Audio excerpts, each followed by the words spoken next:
The bond phenomenon is a transformation that Ash's Greninja can achieve, whereby he shifts into a new form, Ash-Greninja, and accesses a whole bunch of new powers and abilities. It strengthens Greninja's Water Shuriken, it strengthens Greninja's legs, it makes Ash and Greninja more in sync than ever, it allows Ash and Greninja to communicate without words, to feel each other's presence, to see through each other's eyes, and so much more. But truthfully, there is really a lack of explanations behind this bond phenomenon. We don't really know what exactly causes it, or why some Pokemon can use it. All we do know is that the bond phenomenon can only be achieved when the trust between a trainer and their Pokemon is at its absolute maximum. And that not any Pokemon can achieve this. The Pokemon has to have the innate latent ability within itself from the very beginning. The power to use the bond phenomenon has to be slumbering inside the Pokemon, and the trainer has to be the one to awaken it. So it's not like any random Pokemon can achieve the bond phenomenon just by trusting its trainer. Only a tiny minority of Pokemon have the innate ability to use it. But like I said, outside of those very few things, we know absolutely nothing about the cause or the reason behind the bond phenomenon. It just kind of exists. But then I started thinking, what other abilities in the Pokemon anime have big similarities with the bond phenomenon? Are there any other abilities that a Pokemon and a trainer can share that completely strengthens their bond and their attacks, allows them to communicate without speaking, allows them to understand each other's thoughts, allows them to feel each other's emotions and pain and feel each other's presence? And the more I thought about it, the more I realised, wait a second, that sounds a lot like Aura. Aura and the bond phenomenon have all of those previously mentioned abilities and powers in common, powering each other up, feeling each other's emotions and pain and presence and thoughts. Plus, both Aura and the bond phenomenon are incredibly rare, innate and latent abilities that only a tiny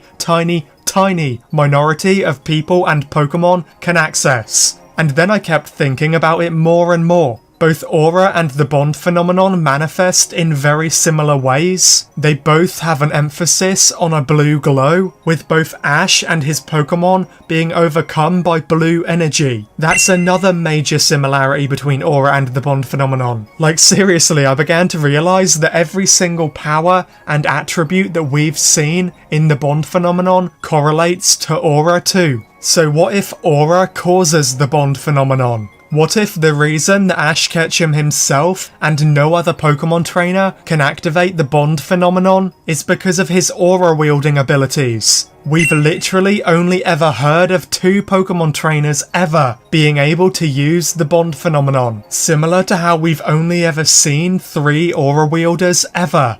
Both bond phenomenon trainers and aura trainers are almost unheard of because of their rarity. Like I said, Aura and the bond phenomenon have tons of the same abilities, they're both super rare, they're both showcased by a blue energy flow, and they're both innate and latent skills held by the Pokemon and the trainer. So Ash's Aura being the thing that activates the bond phenomenon makes so much sense. When Ash and Greninja activate the bond phenomenon, it looks like a blue energy transfer between them. What if that energy is Aura? What if Ash is transferring his personal aura to Greninja, and that aura is what activates the Ash-Greninja form? I mean, just look at the bond phenomenon. Doesn't it look like Ash is transferring or sharing his aura with Greninja? And then I remembered that in the movie Lucario and the Mystery of Mew, it was shown that aura wielders have the power to transfer their aura to Pokemon, to strengthen them. But if they overdo it, it can become incredibly dangerous or even fatal to the Pokemon trainer.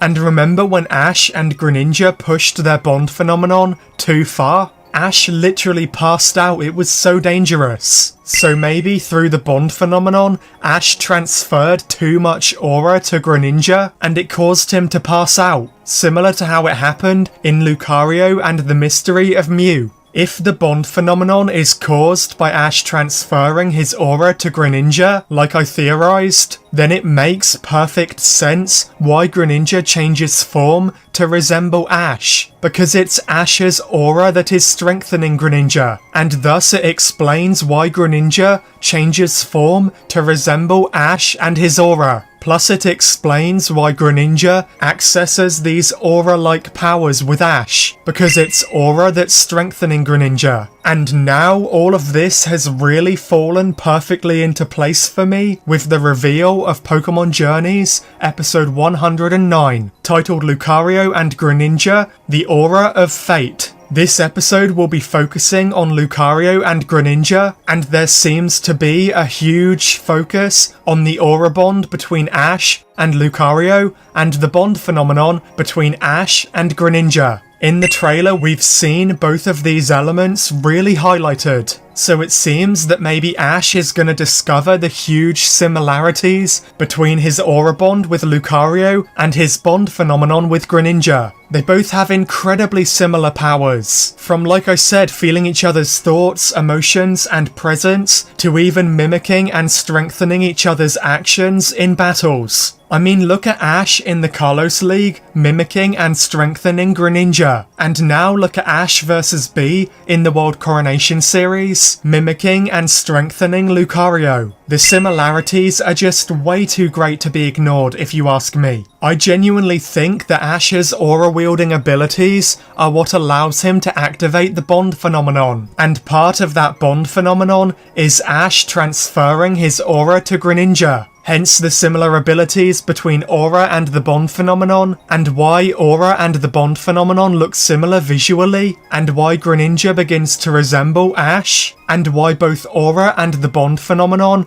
are main focuses in the upcoming episode. I think we're gonna learn the link between aura and the bond phenomenon, and I have a great feeling that everything I mentioned in this video isn't just some massive coincidence. That would be a way too big coincidence, if so. And hey, if this happens to be true, it could even retroactively improve and fix Greninja's release in X and Y being so unexplained and out of nowhere. Aura allows you to sense the auras and the presences and the emotions of other beings. So maybe the reason that Greninja could miraculously sense the negative roots caused by Team Flare is because of the aura that Ash activated in their bond phenomenon. That aura allows Greninja to sense the aura of the negative roots, because those roots are clearly their own beings with very powerful negative energy. So at long last, this theory explains and justifies why Greninja was released, rather than it being totally random and unexplained. The reason that Greninja could sense these negative roots was because of their aura, so I bet that Lucario will be able to sense them too. Let me know your thoughts on my theory in the comments below. Do you think there could be a link between aura and the bond phenomenon? To me it just seems so likely because of the huge similarities between them. Everything just lines up so perfectly in my opinion. Be sure to like and subscribe if you enjoyed hearing my thoughts. We're on the road to 100,000 subscribers, and I would really appreciate your help to get us there. Thank you all so much for watching, and as always, I'll catch you all in